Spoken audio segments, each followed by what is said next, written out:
But it's a letter from a personal friend who gave me this commission. You defend yourself. He wouldn't put an official Ximaxian stamp on it. Well, maybe your friend is not what he seems to be. Who tells me that he isn't deceiving you? No, no, no. I don't know you well enough to just give you that key. It seems you aren't that successful here as you hoped you would be.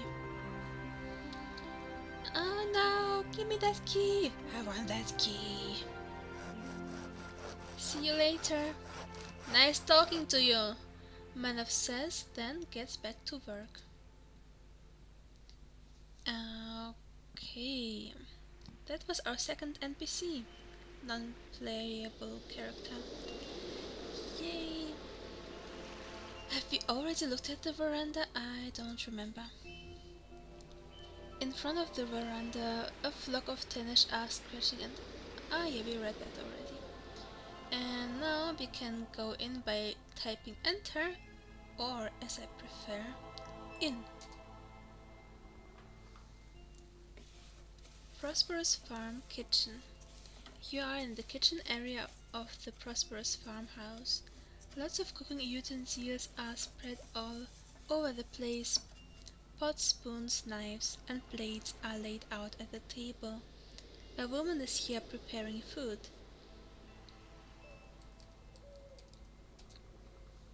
Spices of various interesting kinds, Danish eggs, fresh vegetables are lying close by, waiting for preparation. At the oven nearby, something really tasty seems to be brewing already. The aroma of the place makes you feel hungry already.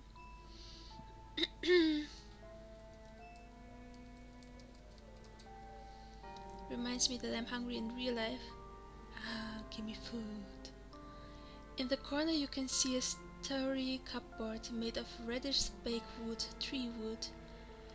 You notice that it is open and harbors many various glasses of spices, ingredients, and other foodstuff. A strong exotic scent coming from the cupboard reaches your nose. You also see a cookery book inside the cupboard. The cookery book bears the title Dame Susade's Cookery Book, subtitled Being a collation of receipts from various parts of Sarvonia. It seems to be quite old and worn out. Some pages are already loose, but on the other hand, the book's state shows that the knowledge in this tome seems to be used regularly in order to fill the bellies of the family members here. That's the book we saw in the Lorehold University.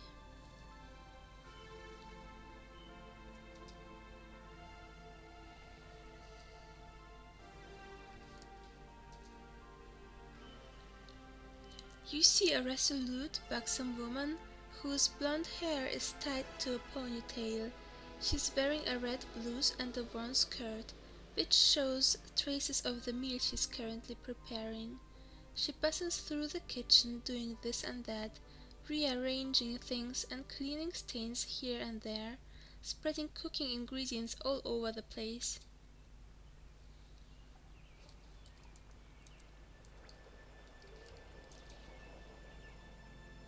You nod to the blonde-haired woman who, judging from the enticing aroma and your salivating mouth, is obviously in the process of preparing an exceptionally good meal. Ilbeth smiles back at you. The 12th of you greet. A nice day to you as well, the fisher wife answers. I wonder how she's not surprised that a stranger just came into her kitchen. May I ask your name? You inquire after having stated yours. Certainly, stranger. My name is Ilbeth, and as you can see, I am preparing some food for the bunch of strong men we have here at the house. Northman spot, as you can probably smell. Spicy beans with cheese and onions. Well, what can I do for you? How's life? You ask. I am a mother of a little rascal and the daughter of a grumpy old man. That alone keeps one busy all day, Elbeth explains and laughs. But well, I do this and that to help with the fish the men bring home and lend a hand to my husband whenever he needs it. He's a carpenter. You can't help but have to point out that the Northman's pot smells just fabulous. Yes, it is indeed a speciality, Elbeth nods. Alsace beans aren't that common that far south. Traders have brought them a while ago from the Celeste area, a region north of the Great Tandala Mountains.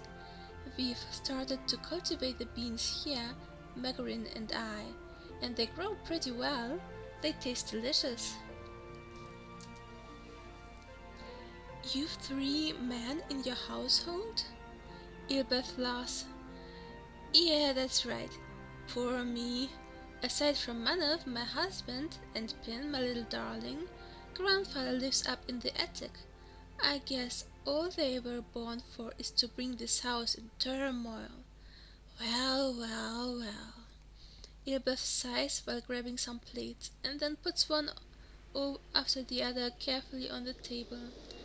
Say, you didn't happen to see Pin on your way? A little boy, 8 years old, carrying a toy ship with him and a ball made with sheep's wool?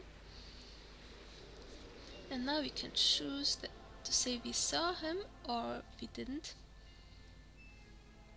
Actually, I don't remember him having a ball made with sheep's wool. Ah, yes, I saw him, you say. Ah, that's good. Well, you don't seem to be as busy as I am, but maybe you're a bit hungry. Could you be so kind as to fetch him and bring him home soon? I could give you a bit of our Northman's pot as a reward. What do you say? Sounds great. Sorry I'm busy. Yeah, sounds great. Sounds great, you say. You can't wait to taste Ilbeth's cooking. I'll see what I can do. Fine, then hurry up, Ferret, or the beans will get cold. She knows my name. Interesting. Can I show you actually? Yeah. See, my name is actually Farah. You can see that on the right side.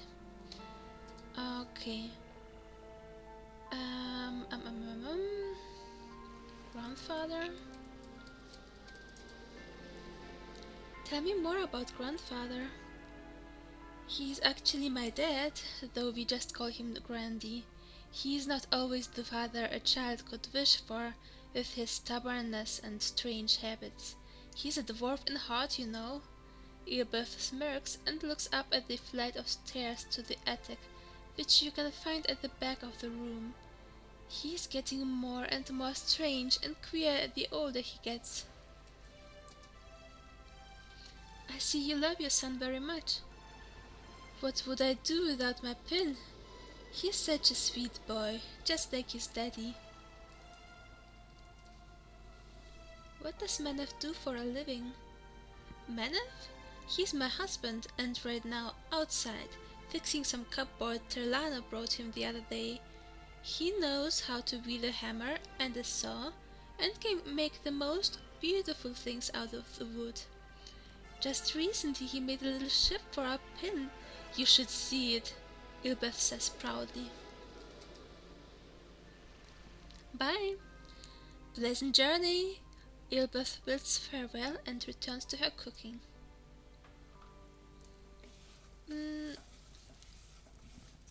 I think I will leave this house and go back to Pin, and maybe he'll come with me.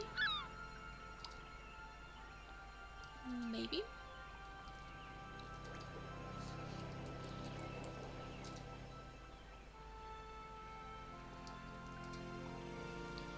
Mommy sent me, Pin.